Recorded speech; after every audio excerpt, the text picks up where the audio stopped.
Napupunta raw sa mga tagapagtanggol ng Kamara ang ilang bahagi ng budget ng institusyon. Yan ang paglalahad ni Batangas 1st District Representative Leandro Leviste kaugnay sa mga tinawag niyang paid influencers. Si MJ Mondihar sa balita. Pagpasok pala ng bagong taon ay komisyonagan ni Batangas 1st District Representative Leandro Leviste ang umunay pagtaas sa 18.58 billion pesos sa Maintenance and Other Operating Expenses o MOOE ng Kamara sa 2026 National Budget. Sa isang Facebook post, ikinumpara ni Leviste ang sahod, bonus, MOOE at office budget ng isang congressman noong 2025 at 2026.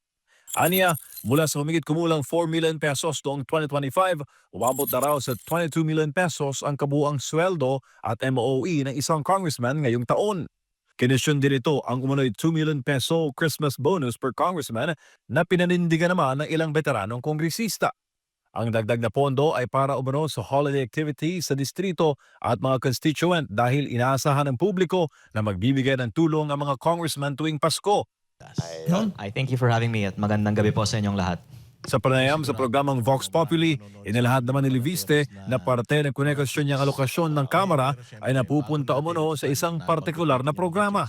Meron din opisyal na programa ang Kongreso na CARE program para sa mga social media consultants. Nagte-training sila sa Kongreso tungkol sa ano yung ipapost nila sa Facebook para ipagtanggol ang kabutihan ng Kongreso. Duda ni Leviste, posibleng napupunta sa online defenders ng Kamara ang ilang bahagi ng pondo ng institusyon.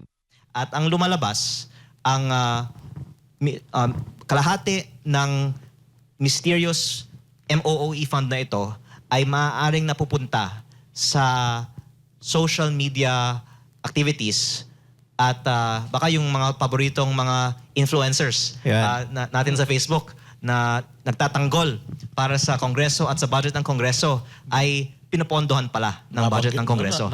Batay sa pag-aaral ng University of Klagenfurt sa Austria, ang clout ng social media influencers ay hindi lang limitado sa simpleng pagpapahayag ng opinyon. Anya, ang mga influencers sa social media ay kaya mag-amplify ng epekto ng umiiral na opinyon o kaya lumikha ng bagong pananaw lalo na sa eleksyon at politika. Sa ngayon ay wala pang reaksyon ng Kamara sa mga sinabi ni Congressman Leviste. Banggit niyan ba yung nakabayong yung binibigay sa kanila or naka-paper bag? Opo, yung iba. Mismong nagsabi sa akin na sila po ay binabayad ng cash sa supot o backpack. Para sa Diyos sa Pilipinas kung mahal, MJ Mondihar, SMNA News.